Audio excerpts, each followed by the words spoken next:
The Desire of Ages. Preface. In the hearts of all mankind, of whatever race or station in life, there are inexpressible longings for something they do not now possess. This longing is implanted in the very constitution of man by a merciful God, that man may not be satisfied with his present conditions or attainments, whether bad or good or better. God desires that the human shall seek the best and find it to the eternal blessings of his soul. Satan, by wily scheme and craft, has perverted these longings of the human heart.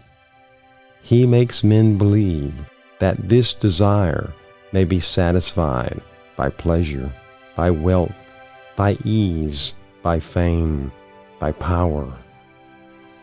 But those who have been thus deceived by him, and they number myriads, find all these things pall upon the sense, leaving the soul as barren and unsatisfied as before. It is God's design that this longing of the human heart should lead to the one who alone is able to satisfy it, the desire of him that may lead to him, the fullness and fulfillment of that desire. The fullness is found in Jesus the Christ, the Son of the eternal God. For it was the good pleasure of the Father that in him should all the fullness dwell, for in him dwelleth all the fullness of the Godhead bodily. And it is also true that in him ye are made full, with respect to every desire divinely implanted and normally followed. Haggai calls him the desire of all nations, and we may call him the desire of all ages, even as he is the King of ages. It is the purpose of this book to set forth Jesus Christ as the one in whom every longing may be satisfied. There is many a life of Christ written, excellent books, large funds of information, elaborate essays on chronology and contemporaneous history, customs and events, with much of the teaching and many glimpses of the many-sided life of Jesus of Nazareth. Yet it may be truly said, the half has never been told. It is not, however, the purpose of this book to set forth a harmony of the Gospels, or even to give in strictly chronological order the important events and wonderful lessons of the life of Christ.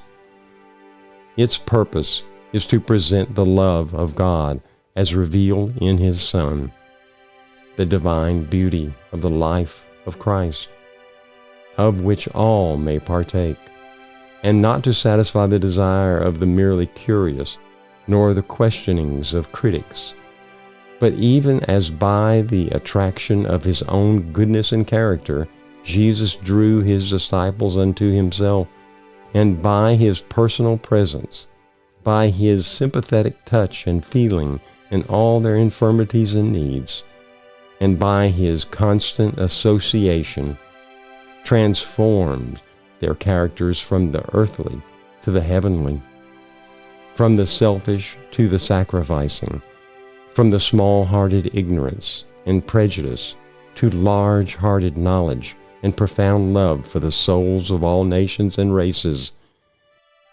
Even so, it is the purpose of this book so to present the blessed Redeemer as to help the reader to come to him face to face, heart to heart, and find him, even as did the disciples of old. Jesus, the mighty one, who saves to the utmost and transforms to his own divine image, all those who come unto God by him. Yet how impossible it is to reveal his life. It is like attempting to put upon canvas the living rainbow, into characters of black and white, the sweetest music. In the following pages, the author, a woman of large and deep and long experience in the things of God, has set forth new beauties from the life of Jesus. She has brought many new gems from the precious casket. She opens before the reader undreamed of riches from this infinite treasure house. New and glorious light flashes forth from many a familiar passage, the depth of which the reader supposed he had long before fathomed.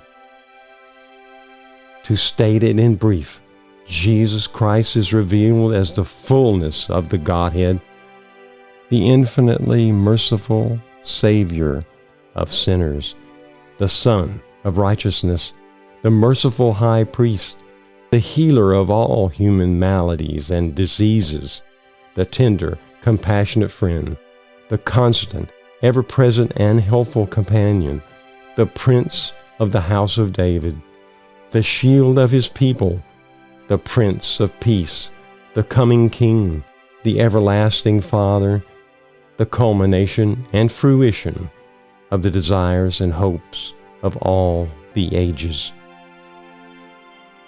Under the blessing of God, this book is given to the world with the prayer that the Lord, by his Spirit, will make the words of this book words of life to many souls whose longings and desires are yet unsatisfied, that they may know him and the power of his resurrection and the fellowship of his sufferings, and finally, throughout a blessed eternity at his right hand, share in that fullness of joy and pleasures forevermore, which will be the ripened fruitage of all those who find in him the all in all, the chiefest among 10,000, and the one altogether lovely. Publishers.